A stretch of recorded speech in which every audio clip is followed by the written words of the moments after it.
hot girl summer fragrances. I've seen a lot of people doing this trend, I suppose, of hot girl summer, whatever that may be. Basically fragrances that you can wear on a hot day when you're sweating and you want to smell nice.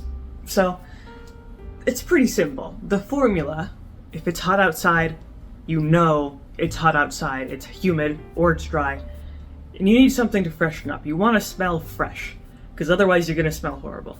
The formula for that is to wear, in general, citrusy fragrances, green notes, and possibly some florals. And I'm going to start with a pretty good option, which is Dolce & Gabbana Light Blue. Any variation. This is Eau Intense. Very, very nice citrusy apple fragrance. And you don't often get apple notes in fragrances. This one has it. Specifically green apple, Granny Smith apple. And if you've ever bitten into an apple, which you probably have, this is pretty close to the real thing. It really has that crisp, fresh nature. And then combined with the citrus notes here, which I believe are mainly bergamot, you really get just a very nice, it perfectly complements hot weather. Whether you're at the beach, you're taking a walk in the hot sun, this is nice because it's feminine, it's elegant, at the same time it's fresh, and it likes to stick around. It's not extremely long lasting, maybe 3 hours, but it's still very nice. It performs well, it does what it needs to do, and then it's pretty affordable. I want to say $40 to $50, really not that expensive. And you could just reapply it throughout the day if you find that it's fading too much, or if the humidity is just making you melt, But this is really good. This is one of my go-to summer fragrances because it's reliable. Everyone likes it. I haven't seen anyone who dislikes it. And it's just nice, One of the most popular Dolce & Gabbana fragrances, especially for women.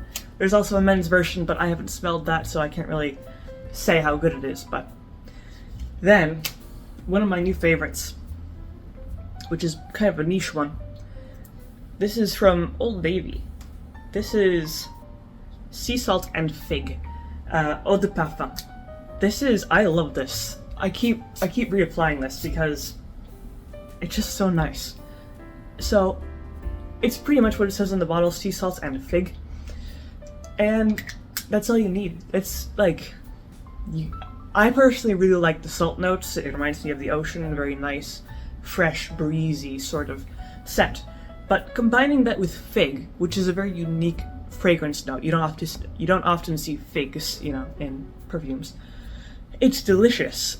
I like the fig because it's sweet, but it's not sugary sweet, too much. More like that natural fruit, you got a bowl of figs on the kitchen counter sort of thing. Then combining that with the very, very much sea spray salt note. It's so nice. Very, just pleasant. Similar, actually, to Light Blue in terms of its kind of lightly sweet, crisp, kind of Italian-ish coastal fragrance. Very, very nice. And it has, nice sized bottle here. I can't see anything wrong with it. Its longevity is a little bit lacking, similar to Light Blue. Probably, 2 to 3 hours, but it's very easy to reapply it if it's, put it in your purse or something. And you can't go wrong with it. It's one of those universally likable fragrances. So then, a little bit more on the vintage side. This is Lemon from Coty, which came out in the 1920s, but this is pretty much a timeless option because it's a floral aldehyde fragrance, which is just very, very pleasant. Very fresh, very feminine, It's also one of those very easily likable fragrances. It was inspired off of Chanel No. 5, The main difference is that it doesn't have a civet note, it doesn't have any very powerful musk notes. It's in general very light, fresh, slightly sweet, and powdery, and floral, of course, which is very nice, and you get this really nice, I think this is 2.5 ounces.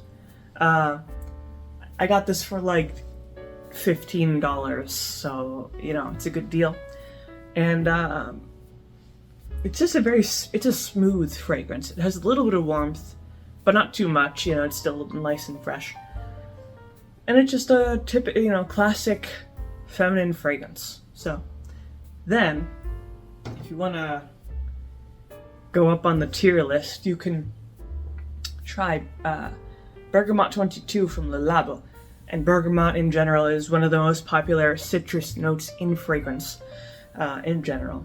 And for a good reason, because bergamot is an extremely fresh, crisp, light and refreshing sort of note. And with this, it's just nice, you know? When it's hot outside and you don't want to be sweaty, you just put this on, you're immediately refreshed, revitalized, a new person, and it's also, of course, very easy to reapply because it's not super long-lasting. You know, most of these light, fresh fragrances are not going to be long-lasting because that's just the nature of those particular notes. They're not going to last as long as musk notes or spice notes and things like that. But for this genre, you know, it has a good, moderate longevity. 3 hours, maybe 4, you know, depending. But this is, you know, if you're looking for a good citrus fragrance, this is it. It's pretty much pure bergamot going on here. And it's just pleasant. You know, I haven't seen anyone who dislikes bergamot specifically. It's just a very pleasant note. Then, the last one that I have. This is Aquamedia. And this is a little bit different because it has green notes, like matcha green tea sort of thing. It also has bergamot, verbena, sweet fennel, and, like I said, some green notes. There's also a little bit of musk, but it's, you know, too light to really appreciate. With a little bit of sweetness, a very kind of, the green notes are the strongest here. Out of anything.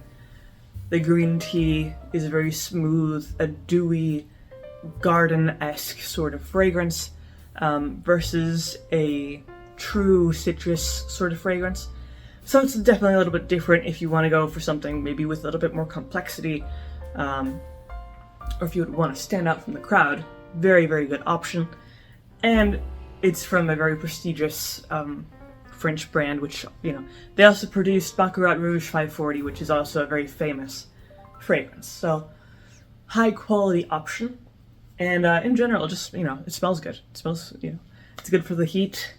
You're not going to offend anyone's noses. And those are pretty much the main ones that I have to say. And if you have any opinions about these fragrances, you can always leave those down in the comment section below. If you like the video, leave a like, maybe subscribe, and I make videos throughout the week, so stick around for those.